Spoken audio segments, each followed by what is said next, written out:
All right, team. Welcome to another TMP Radio live broadcast. Really excited to kick this off again this week. Today we're going to be having a good friend of mine, Mr. Johnny Pierce. He is a coach based out in Belfast, and he's built a phenomenal coaching team and business. And we're going to get him dialing in right away. There he is, the man, the myth, the legend. How are you? Yeah, good. Thank you, mate. How you doing? Good. Good to have you dialing in, my man. Some context. So me and Johnny have been friends for a few years now, and when was it? He was over. Was it a month ago? 2 months ago? Yeah. 2 months ago. He was over, and we were talking about events and how we both love to run events, how we love to speak to people, how we love to connect, and we came up with the idea, the Total Performance Summit. Johnny, why don't you share a little bit about who you are, what you do, who you work with? Yeah, of course. Thanks for having me on. First of all, my name's Johnny Pierce. I am a peak performance coach. I help business leaders look, feel, and perform at their best. And we also offer a unique solution to corporate health and well-being. And yeah, it was obviously when I was over and we talked about the idea of hosting an event here in Belfast at the Titanic Hotel, quite an iconic hotel, quite famous.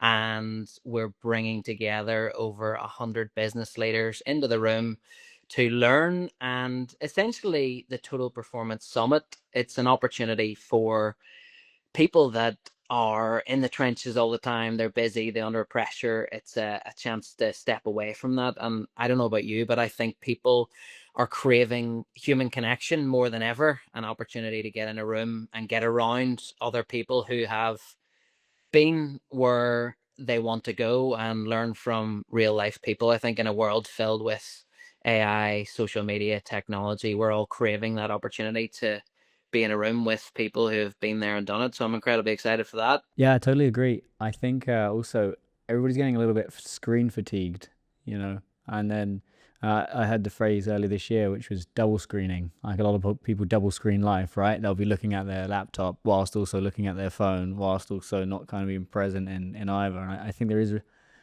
real huge value in just being in a room with people and asking questions and being challenged. And I think where we are spending so much time online, going old school and getting offline is super valuable. On this week's episode, I got quite a few questions through, and a lot of them are actually around energy. So obviously my specialism around mental performance, we can talk a lot about mental energy. But I'm curious, with your speciality, what do you think keeps high-performing business owners tired? I think there's a couple of different factors. Number one, I feel, is an inability to stick to boundaries. So often whenever they're under pressure in work and they set these boundaries that they're going to stick to, and they always overstep the mark. And I also feel that when you actually break it down into the basics and the fundamentals, sleep is an obvious one. Actually prioritizing high quality sleep, not just the amount of time that someone sleeps, but their ability to achieve restorative sleep is a big factor. I think an inability to fuel their body for performance. So from a nutrition perspective, a lot of the time it's eating for convenience. It's finding something quick whenever they're on the road or in between meetings that they just fill a hole and they end up eating for convenience instead of fueling their body for performance.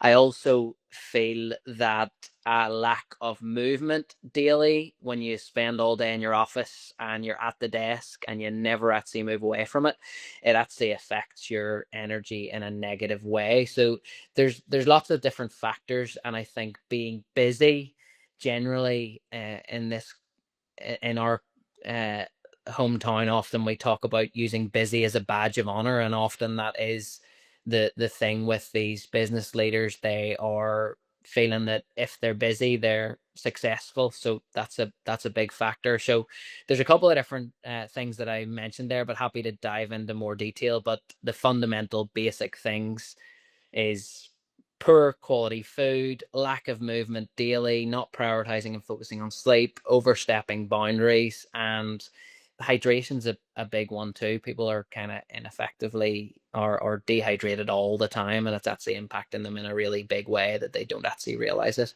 And they're maybe unaware of the fact that they have low energy, I mean physically, so they might have normalized the way that they're currently operating, and they're maybe operating at 60 or 70%, but that's been the norm for so long, they don't know what 80 or 90% energy actually feels like. Yeah, there's a really beautiful piece in there around awareness. So I remember one of my mentors saying to me that he said, on a scale of 1 to 10, how stressed do you think you are? And I said, 3, maybe a 4. And he said, no, dude, you're definitely at a 7 or an 8. And I went, no, I'm not. And he goes, trust me, I've been around the game a long time. You're more stressed than you realized. And I said, well, how do you know? And where are you coming from on that? And he said, well, your perception of stress for where you are right now. You've had some pretty stressful situations, whether that was back when you were boxing, whether that was back when you was in software sales, whether that was back when you were building a business. You were pretty stressed. But because those levels of stress were so high, you're comparing to a level that was so high and so chronic for so long that became so normal that now, even though you're perceiving it as a 3 or a 4, for just a general normal human being, that probably actually is a 6 or a 7. So I think awareness is also a big part as well, as being aware that you probably are more stressed and you probably are more dehydrated than you realize. And then once that becomes the norm, it's almost like you don't know what the next level is because you haven't really seen it, or you had sprinkles of it, but you've never been able to maintain it, and you just assume that's what it is. So I think that's a really good point around awareness. Yeah, 100%. And so many people are unaware of the level they're currently operating and the level that they could be operating at. And also there's a couple of, I suppose, barriers to entry, because people don't often know what the logical next step is to actually improve, and it can often feel overwhelming because they consume all this stuff, they consume all this information, and some of which might be good information, some of which might be not so good information. So they're kind of trying to understand what they should actually have as their logical next step to improve their energy, feel better every single day, wake up with more energy, have consistent energy throughout the day. And the more that they consume, I think it's a form of procrastination, because they're consuming all this information and they're thinking, oh, maybe I should do this, maybe should I do that, and they never actually implement anything, and they've over analyzed all the options, and they haven't really taken a step in any direction, and they just end up staying in the same position. Mm. Is there like an audit that you run with guys when you're looking at physical energy? And if yes, what would you say you audit, and where can people get started? Yeah, I suppose there's factors you need to audit. How consistent your energy is daily, so where the slumps are happening. Is there a crash in the afternoon? Are you feeling really ready to rock in the morning, or are you struggling to get going in the morning? I think they could audit and actually track their data for a period in relation to their sleep, and start to come up with what the trends are. So what are the trends that they're seeing? So it might be, I know personally, whenever I have taken a sauna in the morning, my restorative sleep is better that night. So they're actually looking at data that they can then make decisions based off the data in relation to their sleep, and then they can get blood work done and see under the hood of what actually might be going on, and the steps that they need to take to actually improve that. We do have an audit that we run with clients. It's actually in the link in my bio, that they can actually test an audit where they're currently at, what they should be working on, and what the logical next step would be. Because I think everyone's looking for a logical next step, but also they have a preconceived idea of what living with more energy might look like, what they might have to sacrifice. Are they going to have to sacrifice their work? Are they going to have to sacrifice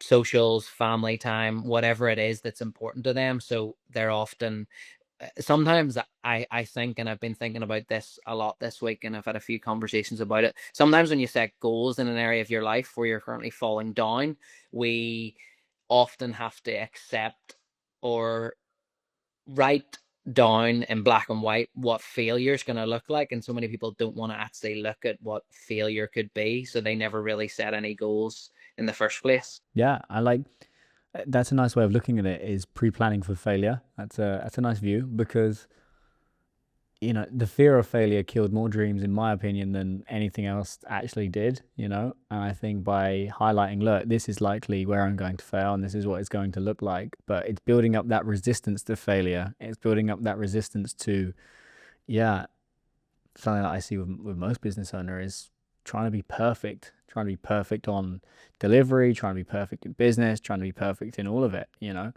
Imperfect implementation beats perfect that's only 3 days a week, every day of the week and twice on Sundays. So I think that's a really nice frame, which is, well, yeah, you're going to fail en route, right? So just be prepared. You're not going to get it perfect. That's a really nice way of looking at it. I have on the piece of failure, I have something similar when it's about when a client's doing really well, actually. So if a client's doing really well, they've gotten out of a lot of negative loops and they're flying and everything's moving and they're like, oh, I feel unstoppable. This is great. I always say to clients, this is excellent. If you're gonna fuck this up, how would you fuck this up? And sometimes it is prepping the mind to go, ooh, actually, knowing me, I would probably, I don't know, binge eat, or I'd probably just start working harder because I have more energy, or I would X or Y or Z or drink, or whatever that might be, right?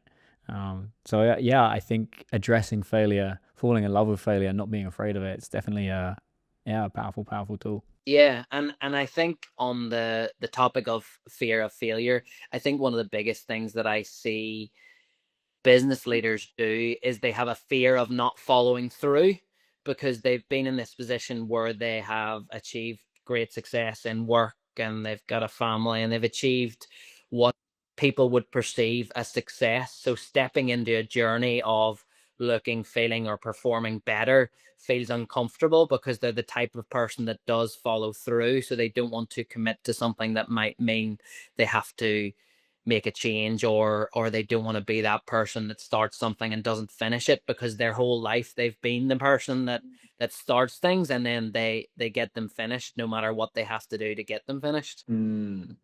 Yeah, and then that's an identity problem, right? Which is, well, I'm the guy that always gets shit done and implements, and if I can't get shit done and implement, that's a threat to my identity. Thus, I just won't do it, and then they stay stuck, right? Big time. Yeah. What are you most looking forward to at the event?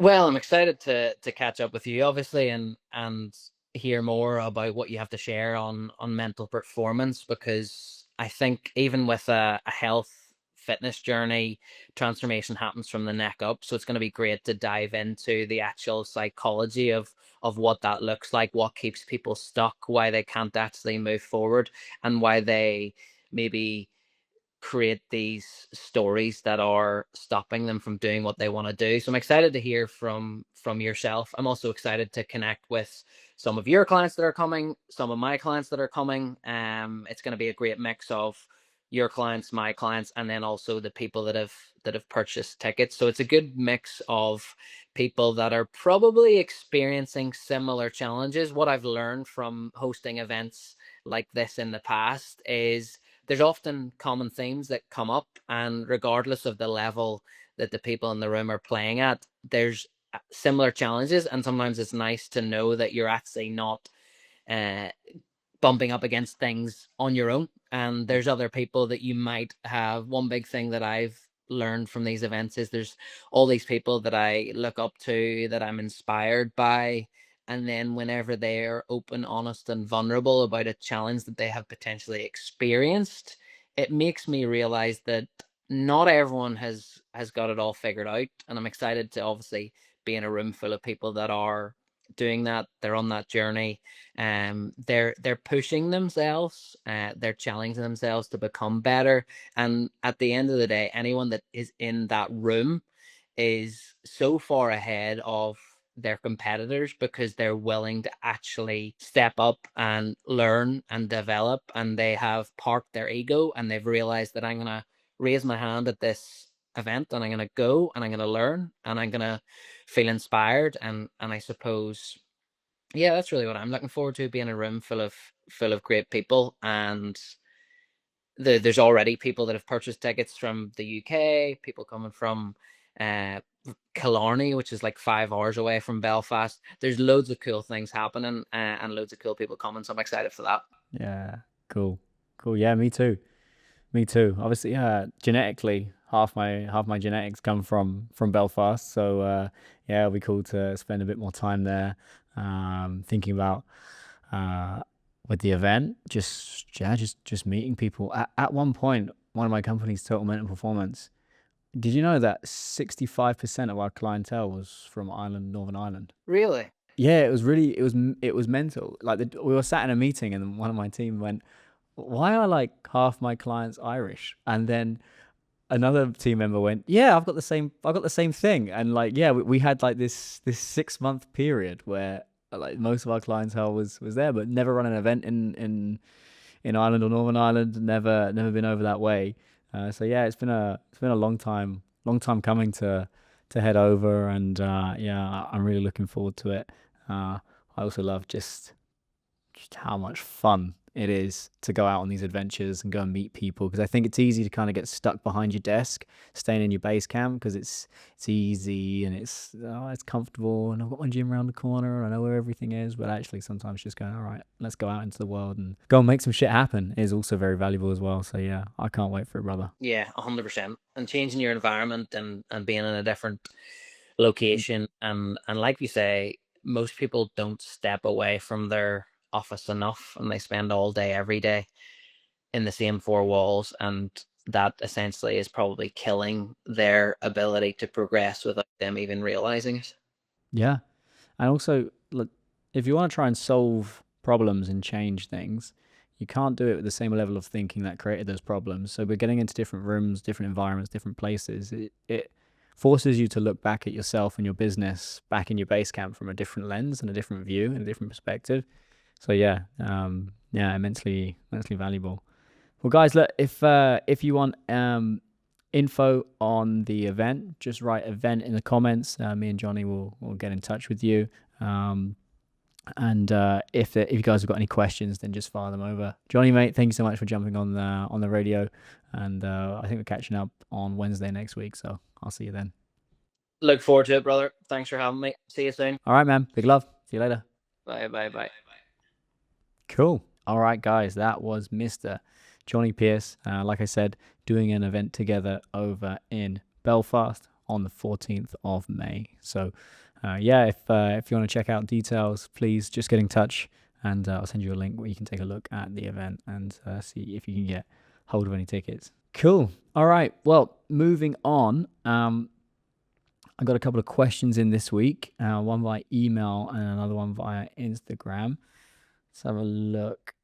Actually, that's why I asked Johnny earlier when he came on. That's why I asked him, "Hey, what do you think about energy?" And it was this question that inspired me here, which is, here we go. It says, "Kieran, mate, why am I shattered all the time? My training, nutrition, sleep is dialed in. Stress levels aren't too high. I went to the doctors for fully comprehensive blood tests, which all came back healthy. I'm fine. Any help or advice would be much appreciated." Okay, so I get this.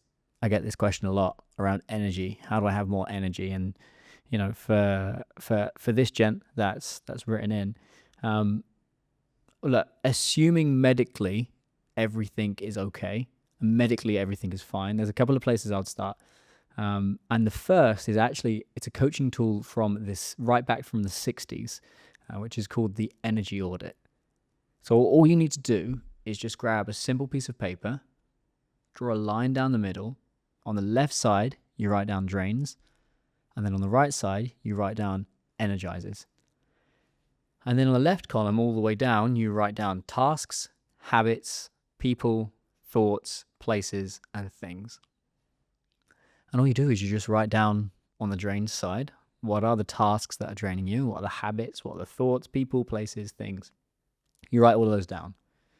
That's going to help you raise your awareness as to what is taking all your energy, what is making you tired, and what is making you exhausted. Then on the right side, you write down energizes. Well, what energizes you? What lifts you up? What makes you excited? And what makes you want to go out into the world and do some fun, incredible, amazing things? And then take action on what you can. So anything that's in the drains column that's within your control, that might mean taking certain actions. That might mean limiting time around certain places or certain people. It might mean changing the way in which you organize yourself. It really all depends. But once you're back in control, you minimize the habits that are draining you. You minimize the tasks, thoughts, people, places, and things. And then you go onto the energizes column and you see what's lighting me up and how can I get more of that into my life. Another area that can really exhaust high performers without them realizing and drain them of all their energy, actually, it's just a misalignment with what they're working on, a misalignment with their values. Maybe the person that you used to be and the person that you are today just isn't gelling with how you're showing up at work, in your business, or in your personal life. And that can absolutely zap all of your energy. It can destroy it. It can absolutely rip it out of you. I'll tell you a story from software sales. So after my boxing career, I decided that actually I needed to go back to work. I was £15,000 in debt from a failed business I'd tried to set up in between. And after boxing hadn't worked, I had to go backwards in order to go forwards. It was a really difficult time. I'd already had about 2 years of software sales experience there. And I managed to land a job with one of my mentors. So at first, what I was selling was data analytics software and into e-commerce. I was very, very aligned in that job and in that role because it gave me an opportunity to clear off my debt. You know, I was living on a sofa and it was the only thing I had. So from that perspective, that role was absolutely perfect. Cleared off the debt, got promoted, started working really, really hard. So still in alignment, still enjoying the feeling of winning, still enjoying the feeling of I'm being able to save up money and go again. And then I got to a place where, you know, after I'd paid back the debt, I was like, and I had some savings. It didn't happen instantly, but there was like a 2-month period where I just went, I'm not that bothered anymore. Why is that? And what I realized I was out of alignment because I didn't really care about who was selling what. You know, like, why am I selling software to e-commerce directors? Who cares if Burberry China sells more coats or bags? You know, and I realized that it's really hard to perform because I don't really care about that. And my personal goals now had changed. And I wasn't willing to keep sacrificing the misalignment for what I was doing only for the money. So that it was with that, I walked away from that life and it was very hard. It was very difficult. It was very lonely. But I felt much more alive and I had the energy and I had the drive that I needed that led me to building Total Mental Performance and becoming a mental performance consultant. So yeah, alignment and misalignment can destroy all of your energy. And it's so simple. And then finally, I think, as I said with Johnny on the radio earlier, most high performers I know tend to be more stressed than they realize, and they've just learned to tolerate high levels of stress that they're not even aware of. I know I certainly had that, and a mentor and coach of mine challenged me and helped me work through a lot of those. But yeah, that was that for me is what I'd say, mate. So thanks so much for sending that through. But yeah, get on that energy audit. Ask yourself, am I aligned in what I'm doing? Am I not? And then really go from there. All right. So for anyone that's dialing in live, if any of you want to ask a question, please just throw them into the chat. I'm going to share something that came up recently in one of my client sessions. This was a session that happened about 3 weeks ago. And essentially, I told my one-to-one client to get out of the closet. And that's not the homosexuality closet. It was actually just the closet of being himself. And whilst be yourself is one of the biggest cliches in the world, actually it's really difficult. It's really, really difficult to be ourselves. It's something that we wrestle with the most. And the reason we tend to wrestle with that the most is because we've been socialized as children. We were taught being ourselves in our animalistic little monkey minds wasn't okay. And we have to be socialized in order to fit in and operate within a society. But on an evolutionary perspective, being accepted by the tribe was a complete matter of survival, and ostracism equaled death. So we learned you must fit in, and you've got to be a good boy, and you must not burden anyone, you know? That's fine for just surviving and staying in here. But the problem with self-repression is the more that you repress yourself, the heavier the energetic burden is. And you start to numb out, whether that's working harder or binge eating on food or substances or just doom scrolling all the time. You slowly start to lose the feeling of just being alive. And you forget, actually, I do want to let those shackles off. I just want to be myself and enjoy that, you know? A couple of questions, like on a scale of 1 to 10, how alive have you felt recently? When did you last feel alive? What are some of the mental challenges you're not facing because of the opinion of others? Because, you know, if you keep denying yourself, and that might be how you show up at work, that might be how you show up in your personal life, there might be things that you want to try, but if you keep denying yourself, eventually you will start to burn out. You will start to lose your edge. You will start to lose that part of you that is strong, that is capable, that can go out into the world and do amazing, amazing things. So yeah, that was something I was talking to with my client. And when we kind of dive deeper into where does that come from, as usual, it was a few moments in childhood where that person couldn't be themselves. And actually they were laughed at, and they were laughed at a hell of a lot. And as a result, the unconscious conditioning was, if you are yourself, you might be laughed at and picked on. And that's not helpful, and that's not valuable. And I'm not valuable, and I'm not helpful. So by reprocessing and reprogramming the way in which they think and feel, eventually they've started to come out of their shell. Still a work in progress, but I think it's something that, yeah, I see all of the time, people getting in their own way. Cool. So the second question I had this week. Hi, Kieran. John from Oxford, UK here. Why can't I delegate more work to my team? I'm overwhelmed all the time, but I'm like a hoarder of tasks. I just hold on, and it's exhausting me. I see this all the time with business owners and leaders, which is they just hoard tasks. And the usual stories they tell themselves is, oh, it's just quicker if I do it. Or, more often than not, yeah, but the team just aren't going to do it as good as I can. And I don't always mean that from an arrogant perspective. Sometimes that's just true. They are more experienced or skilled or talented in their specific superpower. And it's not necessarily fair to put the expectation that everyone else can do it to the same standard if that's something you truly excel at. So usually it's the fear of something not working, something along the lines of that. So one frame that I think is really important is knowing what is the difference between perfect and what is the difference between enough. Because in fact, one of my mentors said this to me. He said, if you're going to win the Grand National, which is a very famous race in England, if you're going to win the Grand National, do you need to win it by a centimeter or do you need to win it by a mile? And I said, a centimeter. And he said to me, well, if that's the case, why are you trying to win everything by a mile all the time? It's just not necessary. And I think it's the same here when it comes to delegation. You need to get clear with your team what is the minimum acceptable standard, get them trained up to that, and then where your internal standard is probably up here, and actually what's required for the job is probably somewhere around here, it's then finding that middle ground and then getting your team at that place where you can operate here. And the perfectionist inside you is going to hate the idea of that. But perfectionism is just protectionism. You need to learn actually you are safe and you are okay.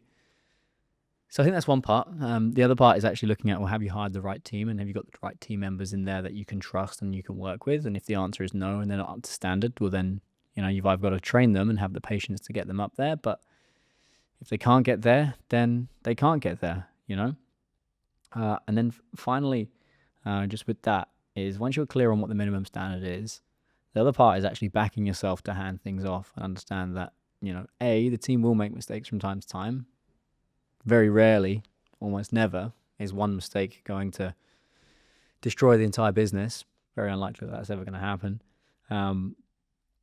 But at the end of the day, you do need to have the trust and the confidence of the team, particularly if you want to grow and you want to scale, to be able to hand things off. Otherwise, you are going to get stuck and you are going to get trapped and you are going to struggle. So let me know, John. Hit reply. I'll get us to send this out, and hit reply with what you think. I've got a question in the chat here. Thank you for sharing this over. How do you get over the fear of failure? Yeah, I don't know if you ever truly get over it. I think it's always something that's going to be there, particularly when you're trying something new. I think it's accepting that you might fail, and that's okay.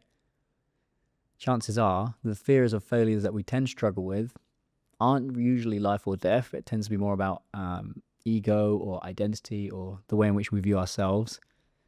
It tends to be a little bit more around that. But one way that I do it is, number one, I look internally and I ask myself, well, hang on a minute. What's the absolute downside of this decision or what it is that I'm trying to work on? What's the absolute downside? Number one. And then number two is, can I actually afford that? Like, can I afford that absolute downside? Most of the time we actually can. Most of the time it's rarely fatal. So I'm not talking about those life or death situations. We're talking more about the day-to-day or the business moments where we've got to make a call, we've got to make a decision. And the second part is thinking like a scientist. So whenever you're going to try something new, it's having a hypothesis. This is what I believe, this is what I want to achieve. Here is my plan in order to achieve it. I'm going to run the process, and it's either going to work or it's not going to work. And by just running the process, getting the feedback and getting the data and looking in it like an experiment versus I need to prove everyone wrong or I need to show everyone that I'm enough or worthy or this or that. Oh man, it makes a huge difference. So you start to take the pressure off there. And then finally, it's accepting, feel the feelings and do it anyway. You can feel fear of failure and recognize, okay, this might be just evidence of me going to another level, then that's okay, and it's going after that. Cool. So I've got time for one more. Let's have a look. I've got time for one more question or story. Thank you for asking that question in the chat. Too, I got a story that I wrote down that I wanted to share. So this story here actually is I made a terrible, terrible hiring mistake, and it had my head spinning. This was about 4 years ago. And I rarely get angry. I'm not really an angry person, but this time I was really furious with the situation, and my team were pissed. They were pissed at me. They were so frustrated with the situation. And I raised my hand to one of my mentors, one of my business mentors at the time, and he punched me in the face with an absolute killer question. And this question, it's amazing. I ask myself all the time in times of conflict, whenever this comes up. And what he asked me was, how did you create this? And it stopped me completely dead in my tracks. I was like, oh. Because I think deep down what I was secretly hoping for was a bit of validation. I was right. Or sympathy, or whatever it is that I was looking for. But ultimately how I created this was I ignored a yellow flag in the hiring process. And because we were scaling, and I rushed in and I paid the price for it, and what's interesting is the team had picked up on the same yellow flag. So not only did I pick up on the yellow flag, the team picked up on the yellow flag. And then we just went, oh, well, we're hiring. I think they're about there. Let's just benefit of the doubt. Let's see what happens. And oh man, yeah, it didn't work out. There was a lot of conflict with me, a lot of conflict with other team members. And and it hurt. But often it's in those moments, that's where the scar tissue is built, and that's where you learn the lessons. So now whenever I'm caught up in a conflict or a situation I'm unhappy with, that's the question I ask myself. How did I create this? And that question for me has unlocked so much gold for me in the years following. And I'm curious, like if you're looking at your own situation, if you ask yourself that question, well, how did I create this situation? Just do some gentle inquiry and see, well, what answer do you get and what comes up for you. All right, team. Well, that's it. That's it from me this week on TMP Radio. It's been super, super fun. If you've got any insights for anyone that's watching this back, whether that's on YouTube or the podcast, drop into the comments what it is that you picked up. Big love. Bye for now.